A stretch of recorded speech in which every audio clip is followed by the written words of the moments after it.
আল্লাহ রাব্বুল আলামিন বলেন, হে দুনিয়ার মুমিন শোনো, তোমরা কি মনে করেছো শুধু ঈমান এনেছো এই কথা বললেই যে আমরা মুসলমানের ঘরে জন্ম নিয়েছি, আমরা নিজেরাও মুসলমান, বাপ দাদা 14 গোষ্ঠী সব মুসলমান, এতটুকু বললেই আমি আল্লাহ তোমাদেরকে ছেড়ে দিব, তোমাদের কাছে কোনো পরীক্ষা নিব না?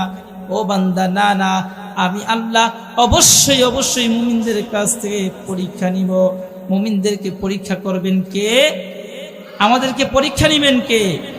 আল্লাহ কি দিয়ে পরীক্ষা দিবেন সেটাও আল্লাহ বলেছেন।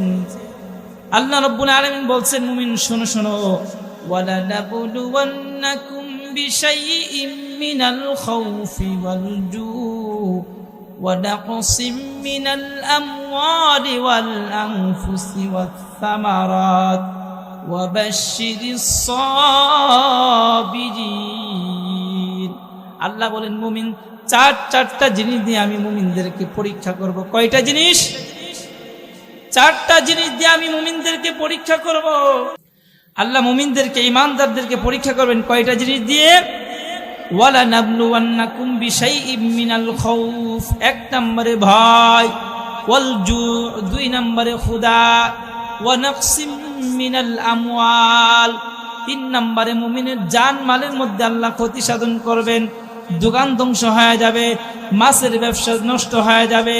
আল্লাহ রাব্বুল আলামিন এগুলো দিয়ে পরীক্ষা করবেন। ওয়া নাকসিম মিনাল আমওয়ালি ওয়াল আনফুসি ওয়াস সামারাত। আল্লাহ বলেন, মুমিন চারটি জিনিস দিয়ে তোমার পরীক্ষা করব। এই 4টা জিনিসের পরীক্ষাই যে মুমিন পাশ করবে। ওয়া বাশশিরিস সাবিরিন। আল্লাহ বলেন, যারা আমার দেওয়া পরীক্ষায় পাশ করবে, ও নবী আপনি তাদেরকে আমার পক্ষ থেকে সুসংবাদ দিন। সুবহানাল্লাহ। মুমিনদেরকে আল্লাহ পরীক্ষা নিবেন, 4টি জিনিসের মাধ্যমে আল্লাহ পরীক্ষা নিবেন।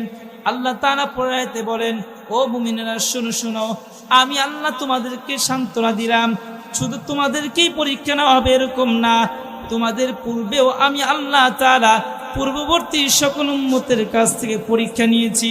আদম নবীকে যখন আল্লাহ তাআলা দুনিয়ায় পাঠালেন, দুনিয়ায় পাঠানোর পর কোন কিতাবের মধ্যে আছে আদম নবী 300 বছর কান্না করেছেন, আর কোন জায়গায় আছে আদম নবী 350 বছর কান্না করেছেন।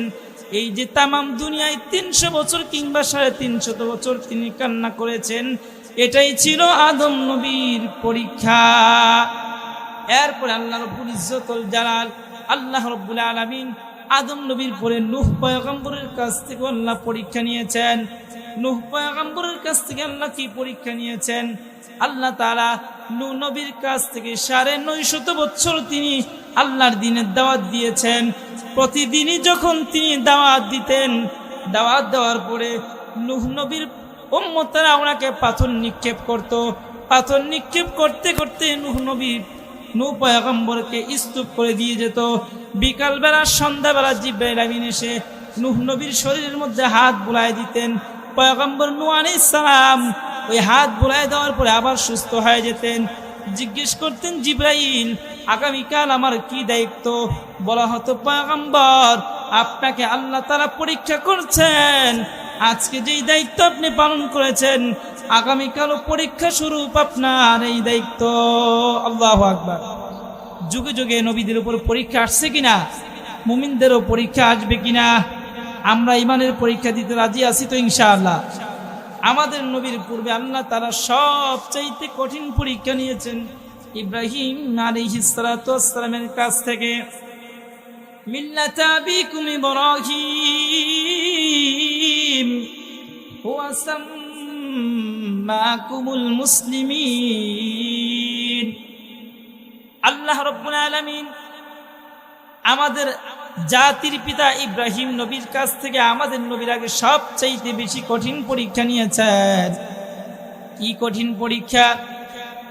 তিনি যখন আল্লাহর প্রতি ঈমান আনলেন, যখন বুঝতে শিখলেন, ওই সময় ওনার জাতির লোকেরা বলল, ইব্রাহিম চলো আমরা মেলায় যাব। কোথায় যাব? মেলায় যাব। ইব্রাহিম নবী বললেন, না আমি যাব না, তোমরা যাও। ইব্রাহিম আলাইহিস সালাতু ওয়াস সালামকে রেখে তারা সকলেই মেলায় চলে গেল। ইব্রাহিম নবী এবার ওদের যে মন্দির আছে, মন্দির যেখানে তাদের মূর্তিগুলা থাকে ওই মন্দিরের মধ্যে ঢুকছেন। ঢুকার পরে সবগুলো বড় মূর্তিটা বাদ দিয়া সমস্ত মূর্তিগুলারে ভেঙে চুরমার করে দিয়েছেন। আল্লাহু আকবার। আমাদের জাতির পিতা মূর্তি ভেঙেছেন, আমরাও আজীবন মূর্তির বিরুদ্ধে থাকবো কি থাকবো না? আমার প্রিয় বন্ধুগণ, ইব্রাহিম আলাইহিস সালাতু ওয়াস সালাম সমস্ত মূর্তিগুলা ভেঙে দিয়েছেন। এবার যে একটা বড় মূর্তি আছে যেটা বস ছিল, ওই বসের গলার মধ্যে, বসের কাঁধের মধ্যে কুড়ালটা ঝুলাই দিয়েছেন। আল্লাহু আকবার। কুড়াল দিয়ে সবগুলার ভাঙা কুড়ালটা বড় মূর্তিটার কাঁধের মধ্যে ঝুলাই দিয়েছেন। এবার নমরুদের বাহিনী সবাই আয়েশা দেখে কি ব্যাপার, হায় হায়, আমাদের মূর্তিগুলারে, আমাদের ইলাহগুলারে কে ভাঙলো, কে কাজ করলো? ক্বালু আনতা ফাআলতা হাযা বিআলিহাতিনা ইয়া ইব্রাহিম। তারা আয়েশা যখন এই অবস্থা দেখলো, দেখার পরে বলল, ও পয়গম্বর ইব্রাহিম, ও ইব্রাহিম, কে এই কাজ করছে? তুমি ছাড়া তো কেউ ছিল না, তুমি কি এই কাজ করেছো নাকি? ইব্রাহিম নবী আবার বলে, ক্বালা বাল ফাআলাহু কাবীরুহুম, আমি করি নাই, বরং তোমাদের এইগুলার মধ্যে যেটা বড় আছে ওইটাই করছে। আল্লাহু আকবার।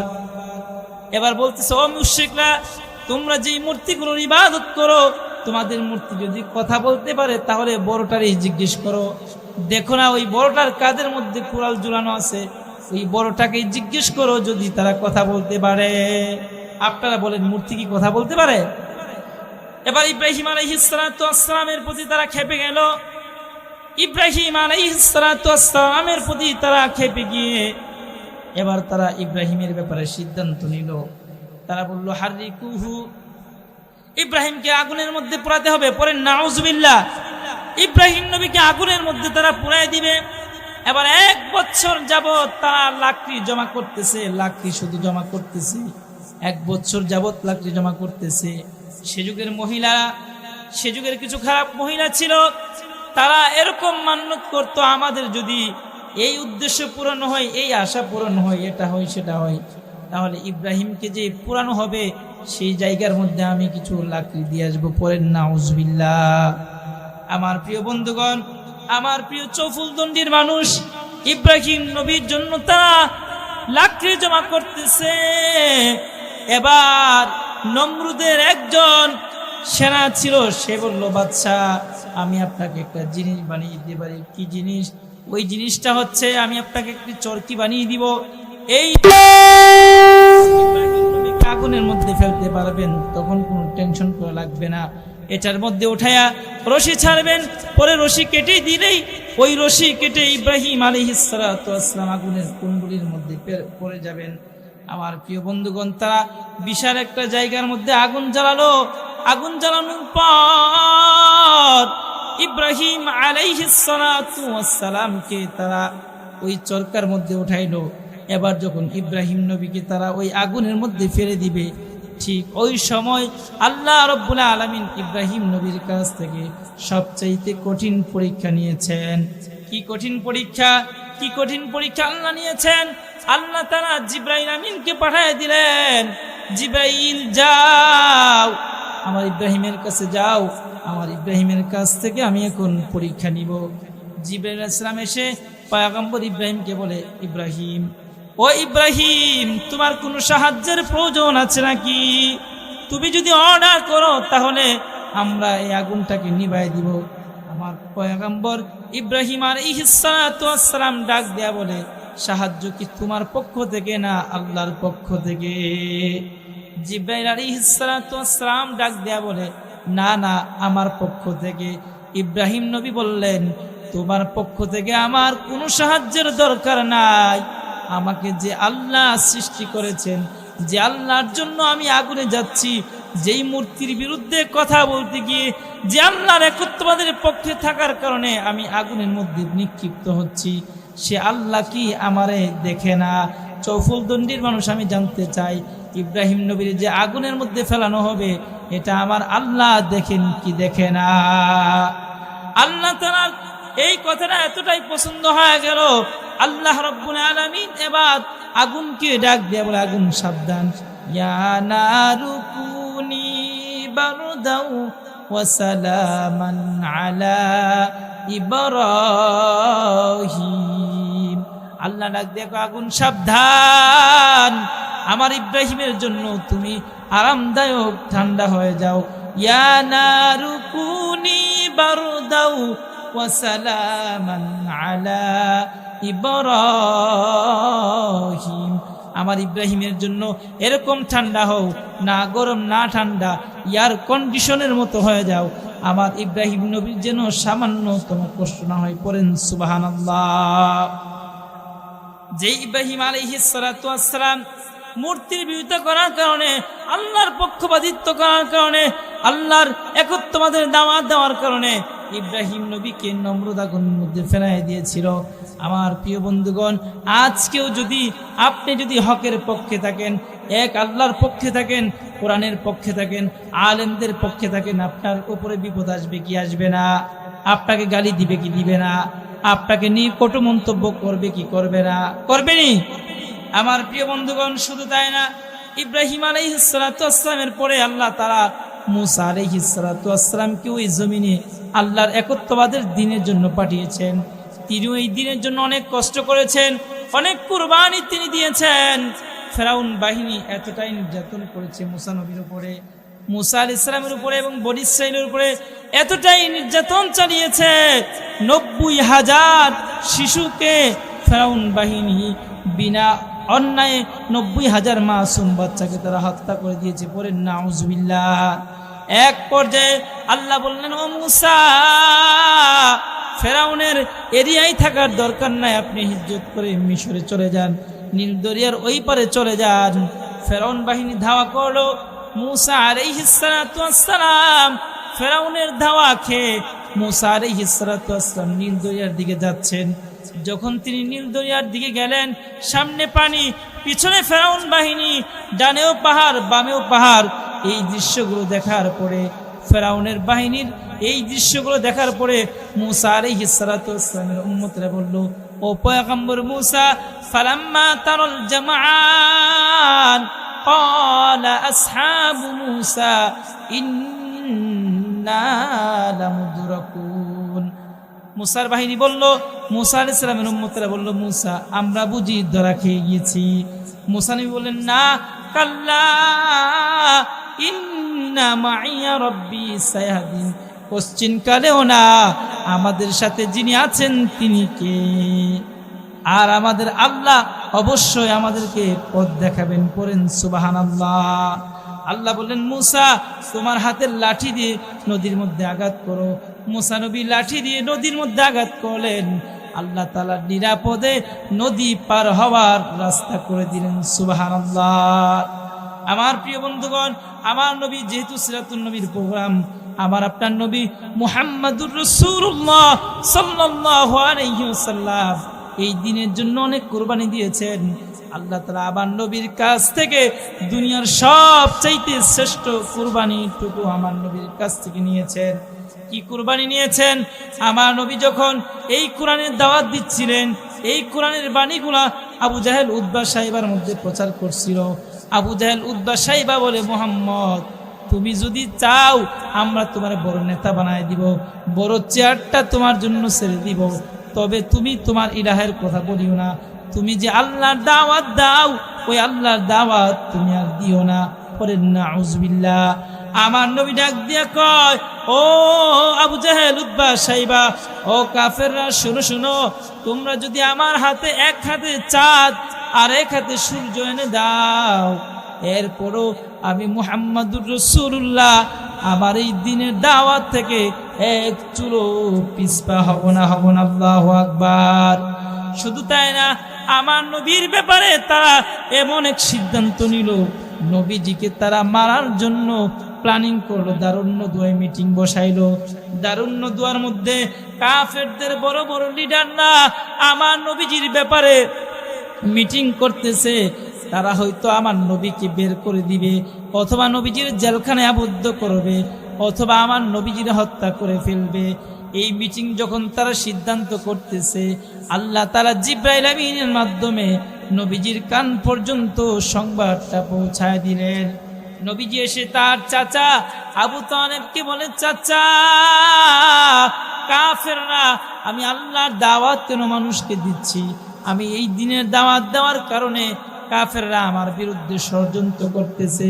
ওই কাফেররা দারুণ নদুয়ায় বসে আমার বিরুদ্ধে এই প্ল্যানিং নিয়েছে, আমাকে হয়তো দেশ থেকে ত্যাগ করতে বাধ্য করাবে, হিজরত করাবে, অথবা আমাকে জেলখানায় আবদ্ধ করবে, অথবা আমাকে হত্যা করে ফেলবে। ও চাচা, এই সিদ্ধান্তগুলো তারা আমার ব্যাপারে নিয়েছে। নবীজির চাচা আবু তালেব ডাক দেয়া কই, ভাতিজা এটা কে তোমার জানাইলো? তারা তো এখনো দারুণ নদুয়ায় আছে, এখনো তো বের হয় নাই, এই সংবাদটা তোমার কান পর্যন্ত কে পৌঁছায় দিল? আমার নবী ডাক দেয়া কয়, ও চাচা এই খবরটা আমার আল্লাহ জিব্রাইলের মাধ্যমে আমার পর্যন্ত পৌঁছায় দিয়েছে। আবু তালেব ডাক দেয়া কয়, ভাতিজা নিমা রব্বু রব্বুক, তোমার রব কতই না উত্তম রব, তোমার রব কতই না ভালো রব, তোমার রব তোমার ব্যাপারে কে কোথায় কি করতেছে এই সংবাদটুকু তোমার কান পর্যন্ত পৌঁছায় দিয়েছেন। সুবহানাল্লাহ। আমাদের রব দুনিয়ার শ্রেষ্ঠ রব কিনা? বান্দা যখন বিপদে পড়ে ওই বান্দাকে সহযোগিতা করেন কে?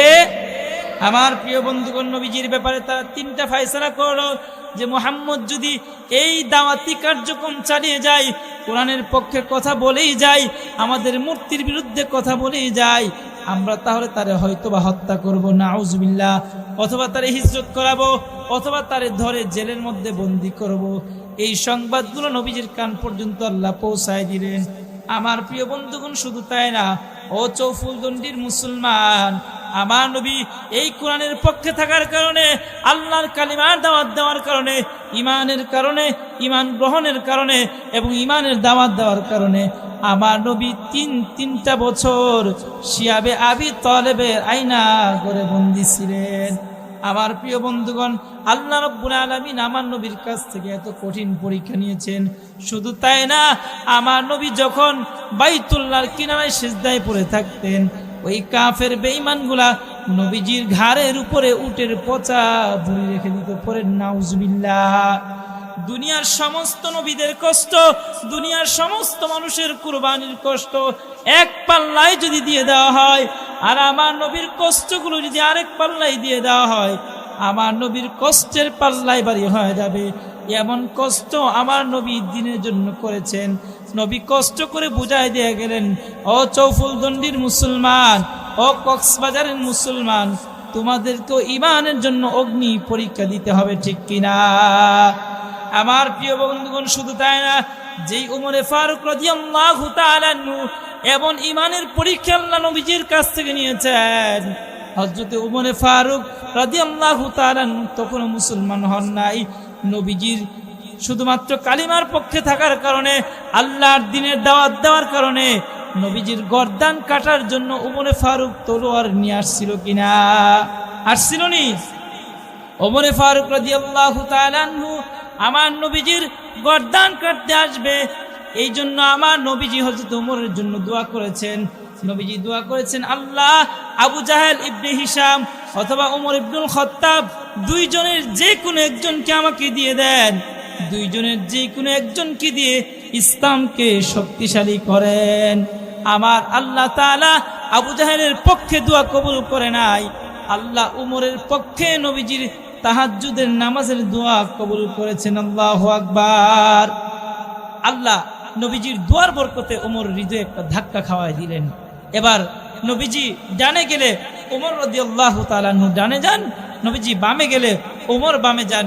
নবীজি নামাজ পড়লে ওমর চুপে চুপে রাসূলুল্লাহর কণ্ঠে কোরআন তেলাওয়াত শুনে পড়েন সুবহানাল্লাহ। নবীজি একদিন ইশারের নামাজের সময় বাইতুল্লাহর কিনারায় নামাজ পড়তেছেন, নামাজের মধ্যে কোরআন তেলাওয়াত করতেছেন। হযরত উমর ফারুক রাদিয়াল্লাহু তাআলা আনহু রাসূলুল্লাহর কোরআন তেলাওয়াত শুনতেছেন। নবীজির কোরআন তেলাওয়াত শুনে শুনে তিনি মনে মনে ভাবলেন, মুহাম্মাদুর রাসূলুল্লাহ যেই কিতাব থেকে তেলাওয়াত করতেছে, এটা মনে হয় মুহাম্মাদুর রাসূলুল্লাহর বানানো কিতাব, এটা মনে হয় কোনো কবির কবিতা হবে, মুহাম্মদ মনে হয় কবি হয়ে গিয়েছে। এই কথা যখন সে মনে মনে চিন্তা করতেছে, আমার নবীজি এমন একটি আয়াত তেলাওয়াত করলেন যে আয়াতের মধ্যে রয়েছে, যে এটা কোনো কবির কবিতা নয়, বরং এটা আল্লাহ তাআলার পক্ষ থেকে পাঠানো কিতাব। আল্লাহ তাআলা সূরা হাক্কা দিয়ে ওমর ফারুক রাদিয়াল্লাহু তাআলা আনহুর হৃদয়ে দ্বিতীয় ধাক্কা দিলেন। 3 নাম্বার, ওমর ফারুক রাদিয়াল্লাহু তাআলা আনহু যখন আমার নবীর গর্দান নিতে আসতেছে, নবীজির গর্দান নেওয়ার জন্য তলোয়ার নিয়ে রওনা হয়ে গেছে, পথিমধ্যে এক ব্যক্তির সাথে সাক্ষাৎ। ওই ব্যক্তি জিজ্ঞেস করে, ওমর ক্ষেপে কই যাও? রাগান্বিত হয়ে কোথায় যাও?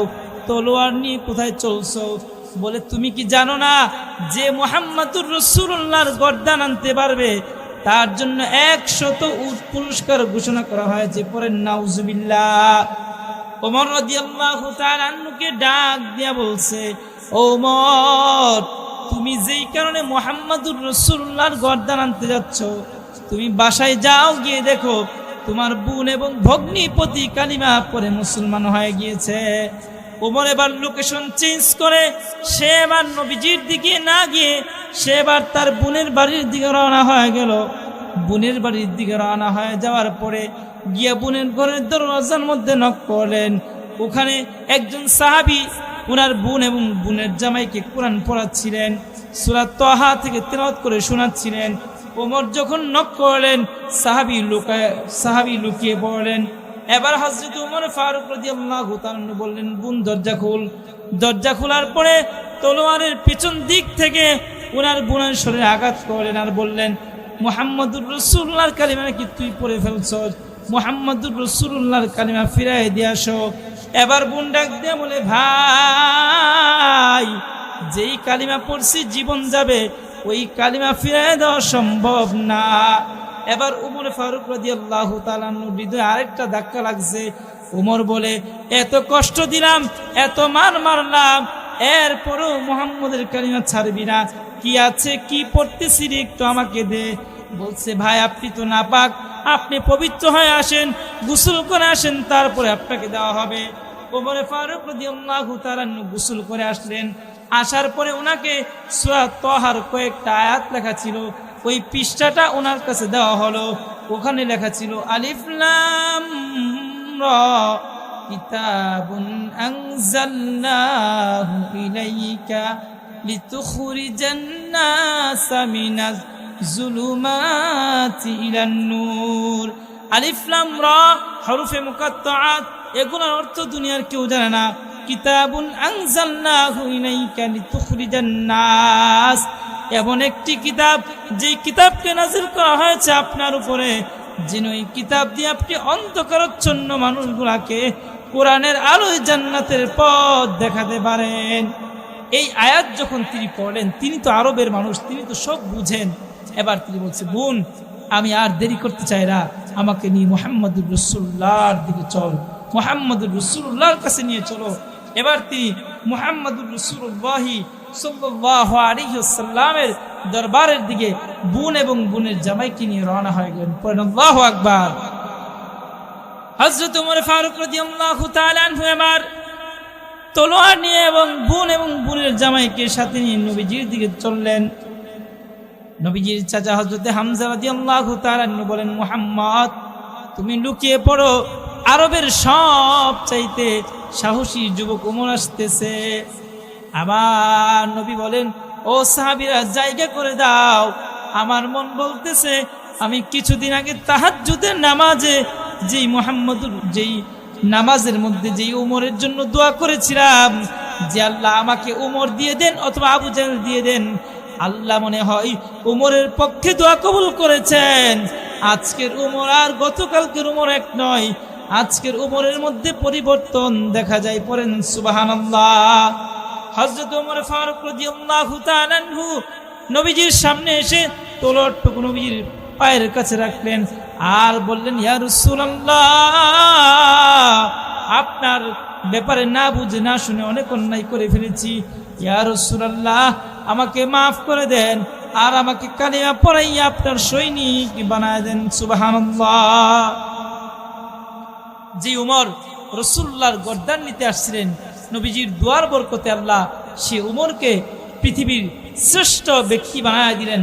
জান্নাতি মানুষদের 2 নম্বর সিরিয়ালে আল্লাহ তাআলা নাম উঠাই দিলেন। করেন না সুবহানাল্লাহ। আমার প্রিয় বন্ধুগণ, প্রিয় চৌফুলগঞ্জবাসী, সেই ওমর রাদিয়াল্লাহু তাআলা আনহু ইসলামী খেলাফতের যখন প্রেসিডেন্ট হলেন, ইসলামী রাষ্ট্রের প্রেসিডেন্ট যখন তিনি হলেন, নবীজির ইন্তেকালের পর, আবু বকর রাদিয়াল্লাহু তাআলা আনহুর ইন্তেকালের পর এই ওমরের মধ্যে এত পরিবর্তন আল্লাহ দিয়ে দিলেন, এত দামি একজন মানুষ বানায় দিলেন। আল্লাহর নবী বলছেন, লাউ কানা বাদি নাবিয়্যুন লাকানা উমর, আল্লাহ যদি এই পৃথিবীতে আমার পরে কোন নতুন নবী বানাইতেন, আমার পরে নতুন নবী হতো হযরত উমর। নবীজির ইন্তেকালের পরে আবু বকর হলেন মদিনার প্রেসিডেন্ট, আবু বকরের পরেই হলেন হযরত উমর ফারুক রাদিয়াল্লাহু তাআলা আনহু মদিনার প্রেসিডেন্ট। আল্লাহর এই কোরআন দিয়ে তিনি ৩১ লক্ষ বর্গ কিলোমিটার পৃথিবী শাসন করেছেন। খেজুর পাতার বিছানার মধ্যে, চাটাইয়ের মধ্যে বসে তিনি ৩১ লক্ষ এরিয়া বর্গ কিলোমিটার তথা অর্ধেকটা পৃথিবী শাসন করেছেন। হযরত উমরের শাসন আমলে তিনি রাতের বেলা বেরিয়ে পড়তেন, চাদর মুড়ি দিয়ে বেরিয়ে পড়তেন শীতকালে, ছদ্মবেশে কেউ যেন চিনতে না পারে। মানুষের মধ্যে খবর নিতেন, তোমাদের যে বর্তমান প্রেসিডেন্ট উমরের কি অবস্থা, উমরের ব্যাপারে তোমার কি ধারণা বলো। তখন লোকেরা বলতো উমর ভালো। এরকম মানুষের কাছ থেকে রাতের বেলায় ভোট নিতেন, উনার নিজের ব্যাপারে জানতেন। তিনি যখন প্রেসিডেন্ট রাতে ঘুমাতেন না, দেশের জনগণের খবর নিতেন। আর আমাদের নেতারা নাক ডেকে ঘুমায়, জনগণ পাহারা দেয়। কিন্তু হযরত উমর ফারুক ৩১ লক্ষ বর্গ কিলোমিটার এরিয়ার প্রেসিডেন্ট, রাতের বেলা চাদর মুড়ি দিয়ে বেরিয়ে পড়তেন আর মানুষদের, অসহায় মানুষদের খবর নিতেন। কার কাপড়ের অভাব, কার খাবারের অভাব, কার কোন জিনিসের অভাব, এই জিনিসগুলোর খবর নিতেন। হঠাৎ করে তিনি একদিন মরুভূমিতে রাতের বেলায় খোঁজ খবর নিতেছেন, বেরিয়ে পড়লেন। দূর থেকে তাকায় দেখেন এক জায়গার মধ্যে একটা চুলার মধ্যে টিমটিমে আলো জ্বলতেছে, আগুনের মতো জ্বলতেছে। কাছাকাছি তিনি চলে গেলেন। চলে যাওয়ার পরে দেখতেছেন একটা মহিলা, বিধবা মহিলা, পাশেই 2টা বাচ্চা। বাচ্চাগুলো কান্না করে বলতেছে, মা আমাদেরকে খাবার দেন, ক্ষুধার যন্ত্রণায় আমাদের পেট চুচু করতেছে। মহিলা পাতিলের মধ্যে কয়েকটা পাথর নিয়ে নাড়াচাড়া করতেছে। আল্লাহু আকবার। খাবার নাই, কয়েকটা পাথর, ছোট কয়েকটা পাথর নিয়ে পাতিলার মধ্যে তিনি নাড়াচাড়া করতেছেন আর বাচ্চাগুলোর সান্ত্বনা দিচ্ছেন, বাবা আরেকটু হয়ে গেলেই তোমাদেরকে খাবার দিয়ে দিচ্ছি, আরেকটু ধৈর্য ধারণ করো। খলিফাতুল মুসলিমিন মদিনার প্রেসিডেন্ট হযরত উমর ফারুক রাদিয়াল্লাহু তাআলা এই দৃশ্যটা দেখার পর মনে মনে অনেক কষ্ট পেলেন, লাজবাব হয়ে গেলেন।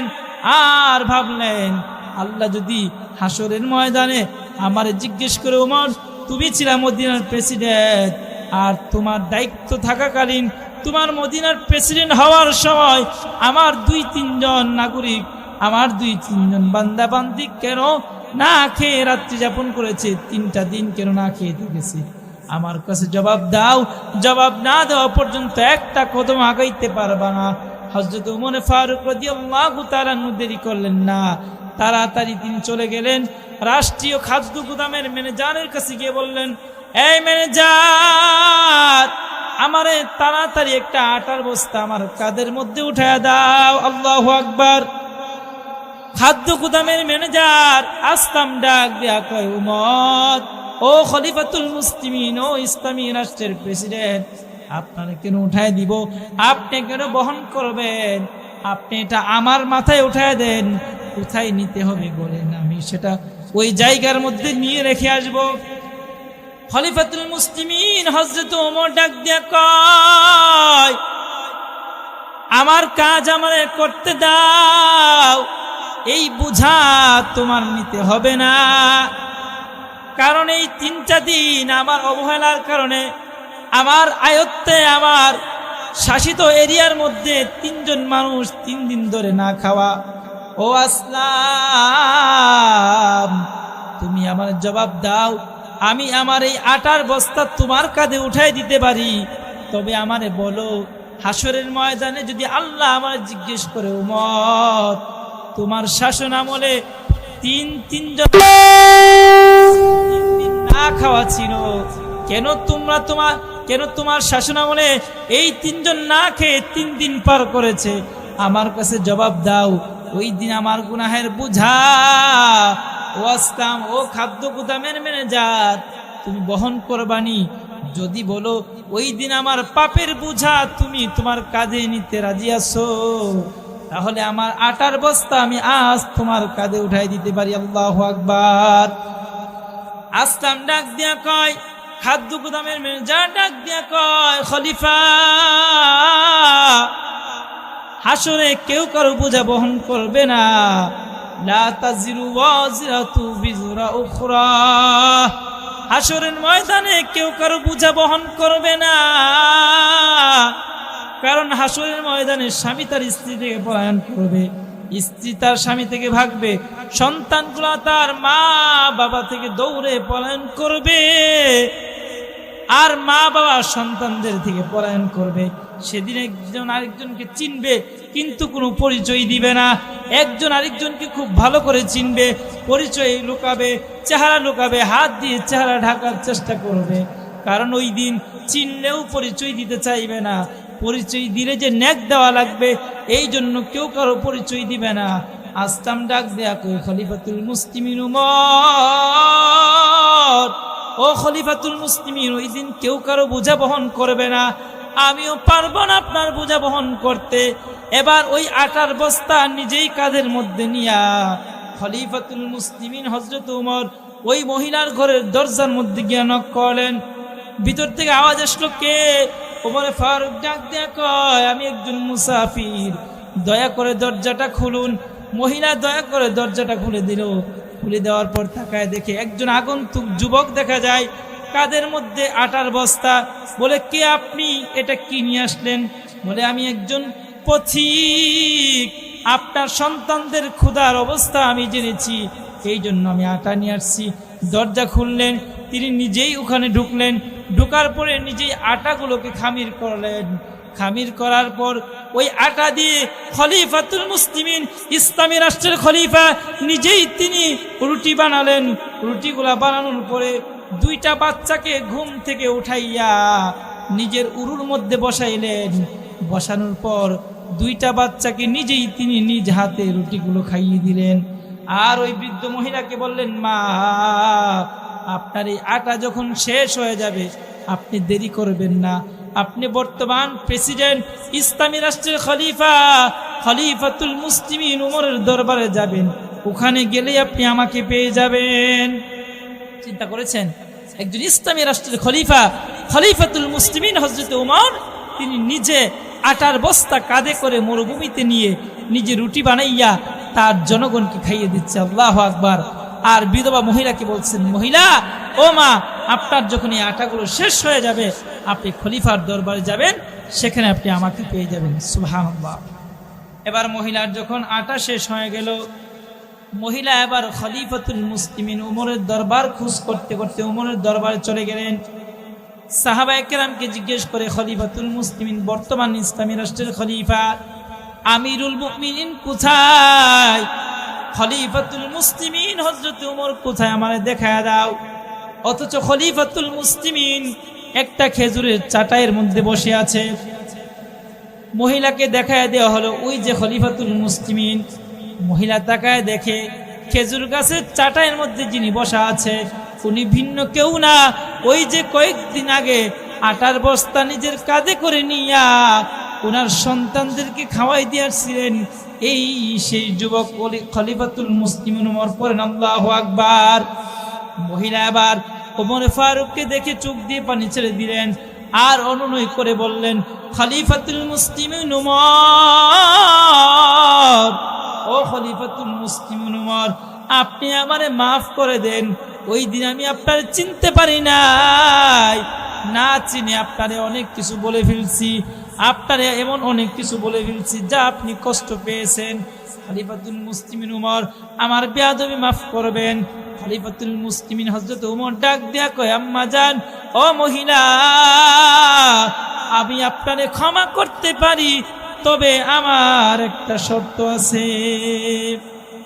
মহিলাকে ডাক দিয়ে বলে, ওমর বলে, শোনো, আমি ক্ষমা করতে পারি, তবে আমার একটা শর্ত আছে। কি শর্ত খলিফা?